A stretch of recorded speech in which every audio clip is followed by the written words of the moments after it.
tous, ravie de vous retrouver. C'est Accès Direct, le magazine de la rédaction sur 8 Mont-Blanc. On est parti ensemble pour une demi-heure d'actu et de découverte. N'hésitez pas à partager et commenter avec le hashtag Accès Direct. Du sport et des valeurs au programme. Ce soir, nous parlerons cyclisme. 13 femmes se sont lancées un défi pour rendre au cyclisme féminin ses lettres de noblesse. Réaliser l'intégralité des étapes du Tour de France un jour avant les hommes. 2 participantes seront avec moi dans un instant. Autre sport ensuite, du tennis de table. Le championnat de France de tennis de table sport adapté aura lieu ce week-end à Annecy. Timothée Ivaldi, champion du monde, sera sur le plateau. Avec lui pour l'accompagner, son entraîneur Samuel Coutolo. Et puis suite et fin de la série des Reines des Neiges. J'ai le plaisir de recevoir ce soir la snowboardeuse Néline Moine-Locaux à la fin de cette émission. Mais avant, ma sportive à moi. Salut Olivia. Salut Fanette. On attaque avec les titres du JT et la série de la rédaction. On va parler abeilles cette semaine. Exactement, et cette semaine, c'est Emmanuel Jaude qui s'y colle. Il va nous faire découvrir plusieurs portraits de passionnés, d'apiculteurs, puisqu'il faut savoir que Auvergne-Rhône-Alpes est la première région apicole du pays. Donc c'est assez intéressant de le savoir. Du coup, il nous fera découvrir tout ça. Et puis un portrait étonnant et touchant. Exactement. Alors, elle est fourreuse, c'est son métier. Elle travaille la fourrure et le cuir. Elle s'appelle Brigitte Talifet. Et là, on peut la voir dans son atelier de Thonon-les-Bains. C'est Jean-Paul Crespi qui en a fait un portrait. Et c'est d'ailleurs un très très beau portrait, donc à voir dans quelques minutes. On passe à la revue de presse avec une convocation pour Pierre Maudet. Effectivement, alors Pierre Maudet, il faut savoir, donc, il est le président du Conseil d'État de Genève. Les députés de la commission de contrôle de gestion lui ont fixé un petit rendez-vous le 25 juin, à lui et à son chef de cabinet. Ils seront entendus sur leur voyage censé être privé à Abu Dhabi en 2015, ça remonte à 2015 quand même. Alors celui-ci aurait été payé par un tiers, selon l'article. Pierre Maudet avait déjà été entendu en fait, par la commission à ce sujet il y a un mois, mais visiblement ses explications n'avaient pas convaincu la commission. Et après l'audition de lundi qui va arriver, la commission pourrait lancer une enquête approfondie. Et puis une initiative très originale. Oui, effectivement, d'ici 2020, la Savoie aura la plus grande ferme utilisant l'aquaponie. Alors non, Fanette, ce n'est pas ce que tu pensais. L'aquaponie, c'est associer la culture hors sol et l'aquaculture, donc l'élevage de poissons. Ce sera en Chautagne. Alors en fait, le principe est simple quand on le voit comme ça. On combine l'élevage de poissons et la culture de légumes en utilisant les déjections de poissons, bon, traitées évidemment, et après on s'en sert comme engrais. Donc je trouve ça assez innovant. Et l'objectif, c'est 300 à 400 tonnes de légumes par an. Donc, je trouve ça énorme. Et là, les travaux vont bientôt commencer. Donc, on ira y faire un petit tour en 2020. Ouais, c'est sympa, ouais. Et avec toi, Fanette, on part en montagne écouter de la musique. Voilà, donc ce sont des concerts en pleine montagne qui sont accueillis chaque soir dans un refuge différent. C'est le concept de la tournée des refuges qui inaugure cet été sa 6e édition, c'est-à-dire dans Montagne Mag. 58 concerts sont prévus du 25 juin au 23 août. Donc ça se déroulera dans les Pyrénées, dans les Alpes, mais aussi dans les Dolomites. Et puis parallèlement à ça, il y a aussi l'initiative sympa de l'association L'Envers des Pentes qui propose des résidences d'artistes dans des refuges. Et donc c'est le cas notamment au refuge du Promontoire dans le massif des Écrins. Pas mal. Bah oui, pas mal. Et puis on reste en altitude. Tu nous as fait une revue de presse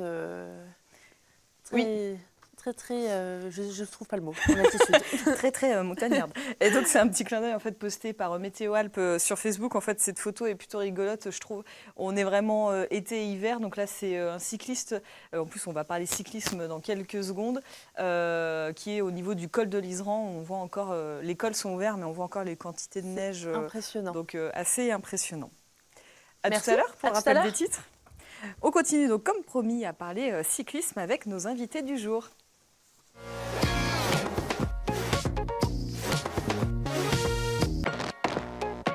Bonsoir. Bonsoir. Amandine Collomb, Stéphanie Bonfils, vous êtes parmi les 13 femmes qui s'élanceront le 6 juillet prochain pour un Tour de France, un jour juste avant les hommes et le Tour de France officiel. Tout simplement parce que depuis 1989, le Tour de France féminin n'existe plus. Donc il y a eu de multiples tentatives et formats depuis. Et donc, pour le moment, rien de stable, j'allais dire. C'est compliqué un Tour de France féminin. Oui, aujourd'hui, depuis 1989, il n'y a plus vraiment de grands tours de France comme à l'identique pour les hommes, en fait. Et donc, vous, le projet qui s'appelle Donnons des ailes au vélo J-1, c'est de mettre en lumière ce cyclisme féminin qui se porte en plus plutôt bien. Il y a de l'amélioration depuis, comparé à 20-30 ans. Après, il y a encore beaucoup de routes à parcourir avant d'arriver à un statut équivalent à celui du cycliste pro masculin pour les cyclistes pro féminines. Il n'y a pas d'équipe pro. Enfin, si vous me disiez avant l'émission, il y en a une. Une seule équipe féminine professionnelle. Et donc l'organisation du Tour de France propose depuis 4 ans, parce qu'il y avait une grosse pétition, 90 000 signatures pour un retour du Tour de France féminin, propose la course by le Tour de France. D'ailleurs, ce sera chez nous le 17 juillet au Grand Bornand. Mais donc c'est une seule étape. Vous, ce que vous demandez, c'est un vrai Tour de France. C'est qu'elles aient un vrai Tour de France comme les hommes, à l'identique. Donc, c'est-à-dire sur 3 semaines, le même nombre de kilomètres, le même nombre de dénivelés, sur route fermée, chose qu'on n'aura pas, nous, pendant les 3 semaines. Comment il est né, ce projet un peu fou? Parce que ce qu'il faut dire, c'est que vous êtes toutes les 13 amatrices, donc je suppose que ça prend du temps, de l'énergie, de l'argent. Donc comment vous avez eu cette idée? Alors l'idée, c'est Claire Floret, qui est la coordinatrice du projet, qui elle va la faire pour la 4e fois, qui a été à l'initiative de ce projet il y a 4 ans. Ils étaient 3, et donc ils ont effectué le parcours du Tour de France la veille comme cette année, la veille du passage des cyclistes pros, avec très peu de moyens, en camping, pas avec les moyens que nous on aura cette année. Donc l'idée est venue suite au film La Grande Boucle. La Grande Échappée. La Grande Échappée? Non, La Grande Boucle. La Grande Boucle Ouais, ou la Grande Échappée, je ne sais plus. Où on voyait le personnage principal effectuer le Tour de France avant le passage des pros. Et elle s'est dit, quoi de mieux que le Tour de France pour mettre en lumière le cyclisme au féminin. Et donc, c'est comme ça que ce projet a débuté. Et d'année en année, il prend de plus en plus d'ampleur et de plus en plus médiatisé. Et donc, on parle du cyclisme au féminin et du coup... Vous regrettez que ça soit pas autant médiatisé, parce que du coup, je suppose, faut quand même un certain entraînement pour faire ça. Vous, c'est un sport que vous ne demandez qu'à le mettre en valeur, le cyclisme féminin? Bien sûr, qu'on soit considéré comme les hommes. Voilà. Comment vous êtes préparée à ça? Des longues heures d'entraînement, forcément, mais aussi une certaine hygiène de vie. C'est l'ensemble, en fait. Après, toutes les deux, on est accompagnées chacune par un coach qui nous a planifié notre entraînement depuis janvier jusqu'au grand départ. Dans 15 jours. Dans 15 jours. Ouais. Qu'est-ce que vous en attendez? Parce que là, donc, vous l'avez dit, c'est une 4e édition. L'idée, c'est vraiment qu'après, ça devienne officiel. Il y a des discussions avec l'organisation, par exemple, du Tour de France? Il y en a eu, il y en a. Après, c'est aussi chaque étape, c'est aussi une grande fête du cyclisme. C'est aussi pour donner envie à d'autres filles de se mettre au vélo. On encourage, que ce soit des cyclistes hommes ou femmes, à venir nous accompagner sur tout ou partie d'une étape, une ou plusieurs étapes selon l'envie. Et justement, peut-être donner envie à certains de se mettre un peu plus au cyclisme, ou certaines surtout, qui n'oseraient pas, qui se mettraient des barrières. Comme quoi c'est possible, c'est accessible. Là, on voit je me permets, Oui. Audrey Cordon-Rago, notre marraine cette année. Donc elle elle est chez Wiggle, une équipe professionnelle.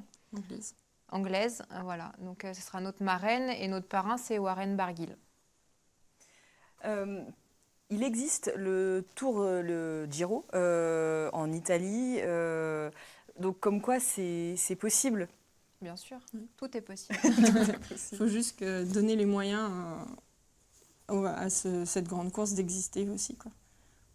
Et on montre aussi dans notre démarche que si des cyclistes femmes amatrices sont capables d'accomplir ça, pourquoi des cyclistes féminines professionnelles n'ont pas un grand tour, en fait.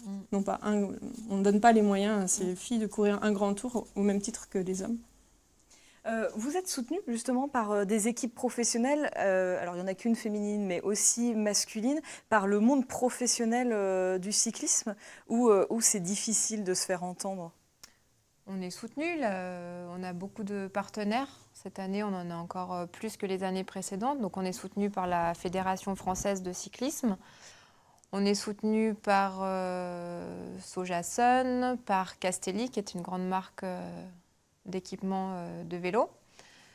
On a énormément de sponsors. Oui, donc ça veut dire que l'initiative, elle intéresse assez largement. Il y en a qui croient en nous, ouais.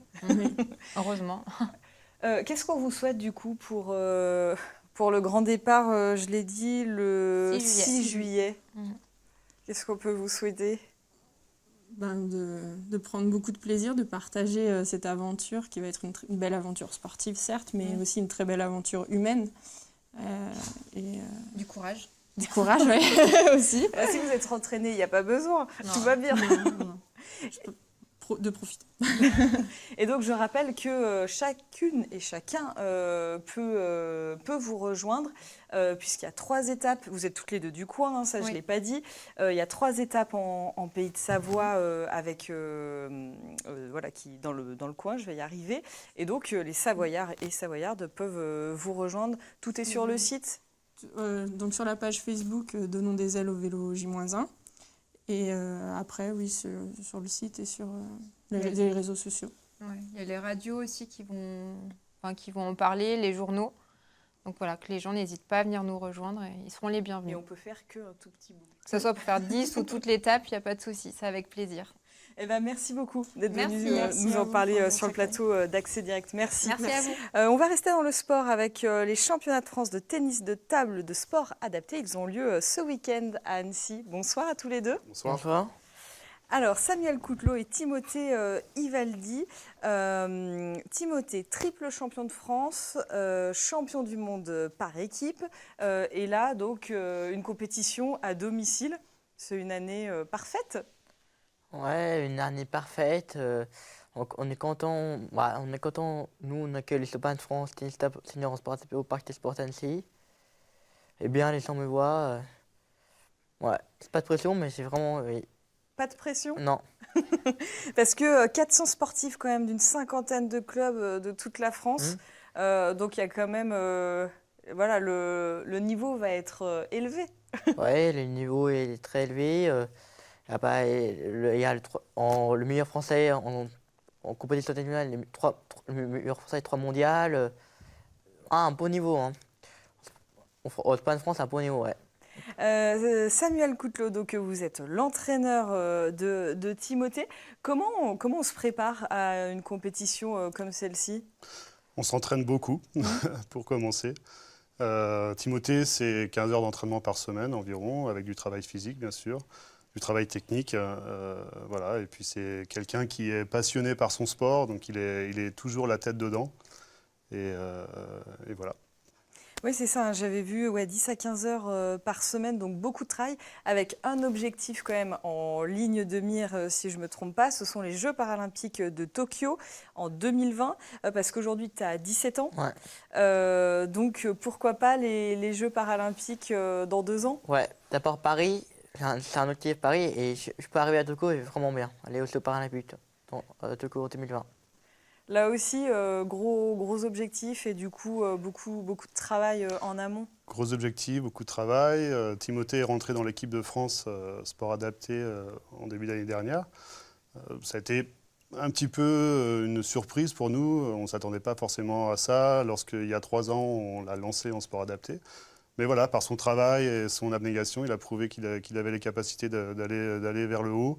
Et maintenant, l'objectif, il est très clair, 2024 pour sûr, à Paris. Et puis, pourquoi pas, de par ses excellents résultats récents, réussir à se qualifier pour les Jeux Olympiques en 2020. On est comment, la France, au niveau international? Alors, en valide ou en niveau sport de l'équipe adapté de France en sport adapté? En sport adapté, ils sont parmi les meilleurs mondiaux. Hein. Ils ont récemment gagné les championnats du monde. Donc c'est vraiment une équipe qui a toutes les chances de récupérer des médailles aux Jeux Olympiques. Alors un mot sur ce club que tu as rejoint, celui de Cran, il y a quelques années.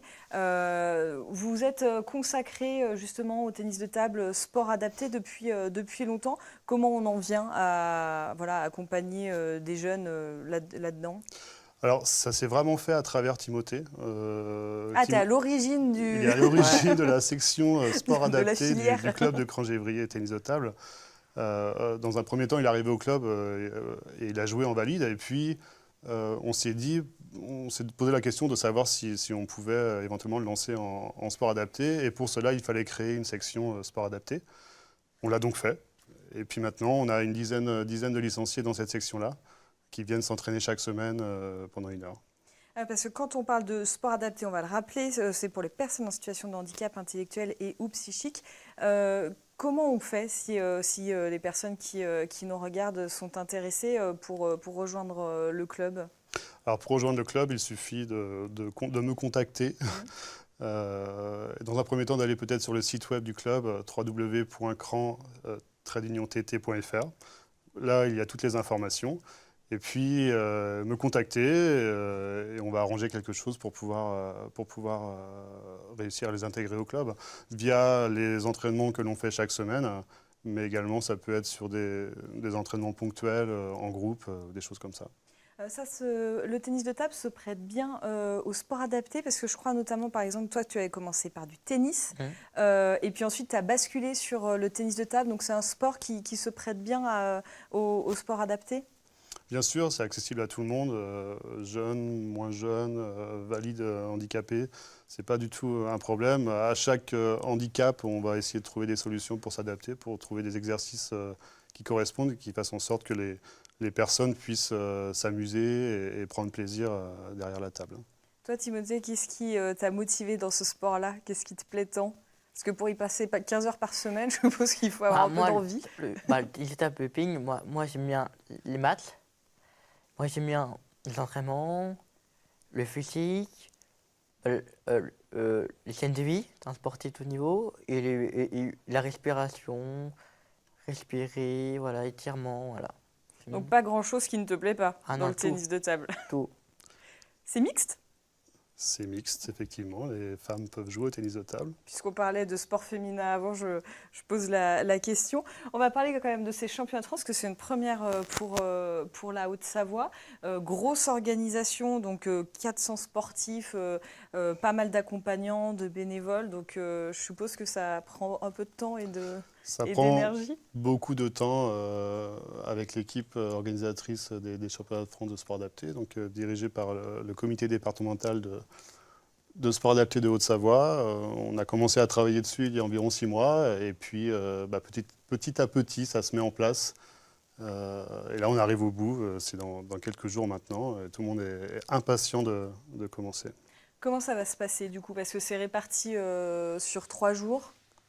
C'est réparti sur 3 jours, ça commence le 22 juin, vendredi 22 juin, avec les matchs de groupe qualificatifs. Et puis, je crois que c'est les doubles, le vendredi, dans un premier temps, et puis les simples le samedi et le dimanche. Bon, est-ce qu'il y a de la pression? Un peu de stress? Un petit peu, mais pour moi, c'est l'habitude. J'ai fait beaucoup de matchs en valide et en sport adapté, c'est l'habitude. Oui, quand on est ces triples champions de France, plus de pression.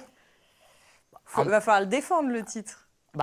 Ça va être dur, le titre, mais l'objectif, moi, en simple, en podium, en double homme, le titre, et en double mix, demi-finale, finale. Bon, voilà, tout est plié. Ouais. Et en tout cas, merci beaucoup d'être venu sur le plateau d'Accès Direct pour nous parler de cet événement. Et puis, on regardera tes résultats, du coup, pour en dire un mot. Merci beaucoup à tous les deux. Merci. Je vous laisse rejoindre la régie. On reste dans le sport, puisque je reçois Nelly Moine-Loco pour aller jusqu'à la fin de cette émission. Bonsoir Nelly. Bonsoir. Alors, rapide CV si c'est nécessaire. Donc, vous êtes née à Annecy, vous êtes maintenant au Grand Bornand. Vice-championne du monde en 2011 et 2015, championne du monde en équipe, je parle évidemment de snowboard et plus spécifiquement de snowboard cross. Et vous êtes à l'honneur dans le dernier épisode de la série Les Reines des Neiges diffusée sur notre antenne, un épisode à découvrir ce soir à 19h, donc juste après l'émission Le JT et la météo. Donc c'est une série proposée par Jean-Guillaume Charlier. Comment ça s'est passé le tournage? Parce qu'en général, ces épisodes, on a l'habitude de voir plein de belles images, des grands espaces. Oui, là, le truc de cet épisode, et c'est pourquoi j'ai signé aussi, c'est que en fait, on est sorti complètement du monde compétition snowboard cross et on s'est fait une journée comme j'aime bien faire quand je rentre un peu à la maison entre les courses. C'est-à-dire qu'on est allé à Chamonix, on a fait une vallée blanche avec des conditions qui étaient exceptionnelles d'ailleurs au vu de la saison. Avec mes supérieurs et mes collègues de l'armée de l'EMHM à Chamonix. Donc l'école militaire, oui. Voilà, exact. Et du coup, dans cet épisode-là, parce que les mots que j'ai vus, il y a pétillante, rigolote, etc. L'idée d'un épisode comme celui-ci, c'est aussi de montrer peut-être le côté hors compétition. Voilà, plus la femme qui a derrière l'uniforme de l'équipe de France. Oui, bon après, il y a des choses qui peuvent être très bien, des sujets qui sont très bien quand on nous suit à la muscu, quand on voit les athlètes transpirer, tout ce qu'il y a à côté. Effectivement, on fait du snowboard cross, c'est l'hiver, mais donc il y a toute autre chose autour pour arriver aux compétitions près. Il y a tout un ensemble de choses à faire. Mais bon, ça a été un peu vu et revu, donc là, une vallée blanche, en plus, c'était sympa. Donc c'est parfait, c'est tout bénef. Ouais. On va regarder un petit extrait. Nelly est avant tout une véritable athlète, une sportive accomplie, capable de performer dans de nombreuses disciplines. Il suffit de voir son aisance, ici en bloc, pour entrevoir une partie de sa personnalité.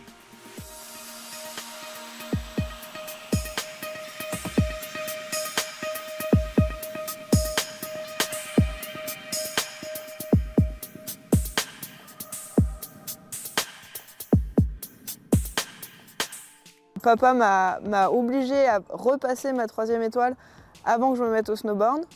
J'avais 10 ans quand j'ai attaqué le snowboard.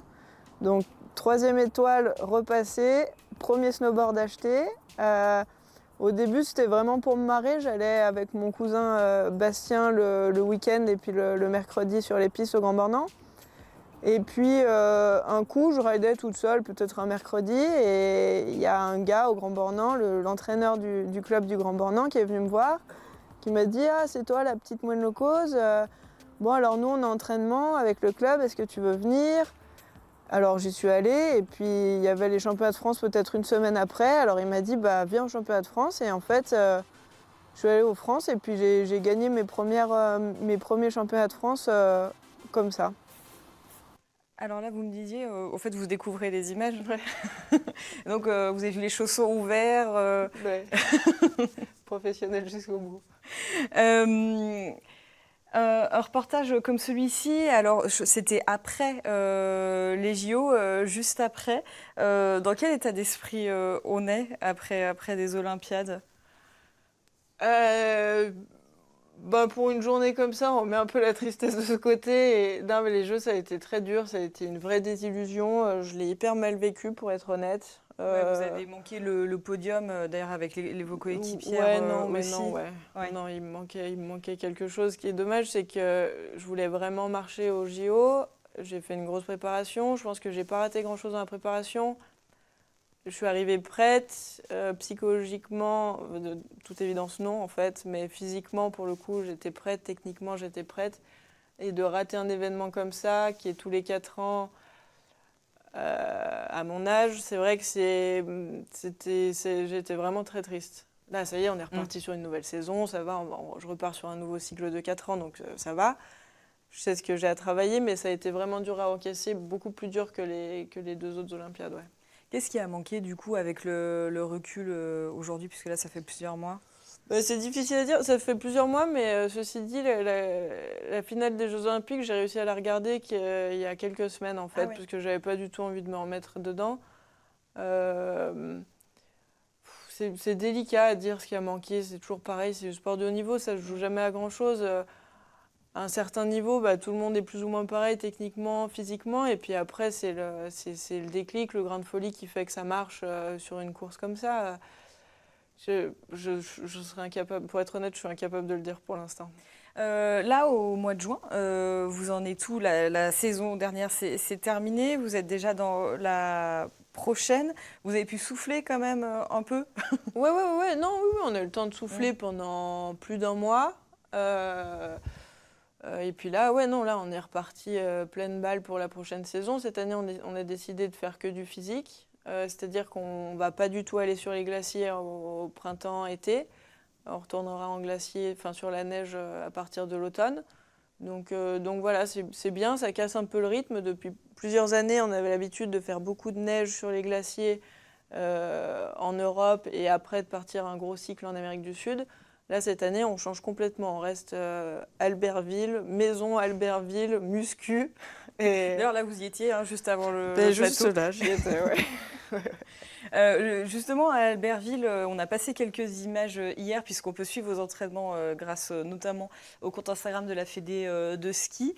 Vous êtes encore en équipe, etc. Ce collectif, il est important pour vous? Oui, c'est hyper présent. Pour le coup, là, le collectif France, il est hyper présent à Albertville. À part le nordique, bien sûr, qui est après Manon. Mais tout ce qui est ski alpin, snowboard, freestyle, on est tous regroupés à Albertville. Et donc, c'est sympa parce que le midi, par exemple, on peut casser la croûte. On a une espèce de self où on casse la croûte tous ensemble. On se croise entre les différentes salles de muscu, différentes séances. Donc là, pour le coup, il y a un vrai esprit équipe de France. Ouais. L'objectif pour la saison prochaine?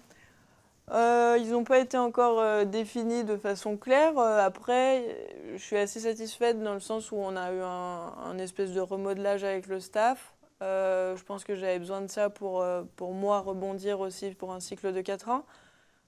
Donc je suis hyper satisfaite du crew qu'il y a autour de moi pour les 4 ans à venir. Pardon, je me souviens plus de la question. L'objectif. Ah, l'objectif. Oui, bien sûr, l'objectif.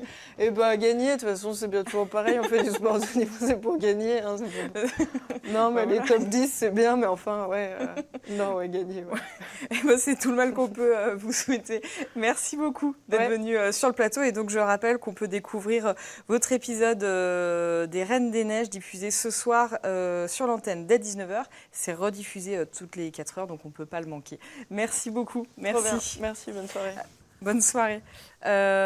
Olivia, on va terminer avec un petit rappel des titres. Ah oui, j'ai eu un doute, puisqu'hier... Écoute, Fanette. Et donc, on va parler notamment abeilles avec notre série de la rédaction. Exactement, c'est Manuel Jotte qui nous prépare 3 reportages sur l'univers de l'abeille et plus particulièrement des apiculteurs. Et on commence ce soir avec un portrait d'un apiculteur chevronné depuis une dizaine d'années, donc c'est assez sympa. Et puis un autre portrait tout aussi touchant. Exactement, de Jean-Paul Crespi cette fois-ci. Elle s'appelle Brigitte Talifet, elle est fourreuse à Thonon-les-Bains et malgré, la mauvaise réputation de plus en plus de la vraie fourrure, elle s'accroche et c'est son métier, donc c'est un reportage qui est très touchant. Oui, puis elle a beaucoup ému Jean-Paul, donc je pense que ça doit se voir dans le reportage. Voilà, alors on va se quitter avec des images et un mot. Alors la rédaction, personne ne connaissait, j'ai vu que c'était suisse, donc je vais le dire. Hier, ça a un peu pécloté. Donc on va voir les images du long métrage Parvana, une enfance en Afghanistan, un film de Nora Twomey. Le film a reçu au Festival d'animation d'Annecy le prix du jury, le prix du public. Il sort en salle le 27 juin, il nous a bien plu à la rédaction. Les images sont belles. Donc on se quitte en images. Merci Olivia, on te retrouve tout de suite pour le JT. Merci à vous de votre fidélité. On se retrouve demain pour une nouvelle émission Accès Direct. Passez une très belle soirée. Elle devrait se couvrir convenablement. Et toi, tu devrais arrêter de la regarder. Je pourrais te faire exécuter. J'ai l'impression que les affaires vont reprendre. S'il y a de femmes à l'intérieur, couvrez-vous immédiatement. Où est-ce que vous l'emmenez? En prison. Tu es Parvana, Josia. Quand on est un garçon, on peut aller où on veut.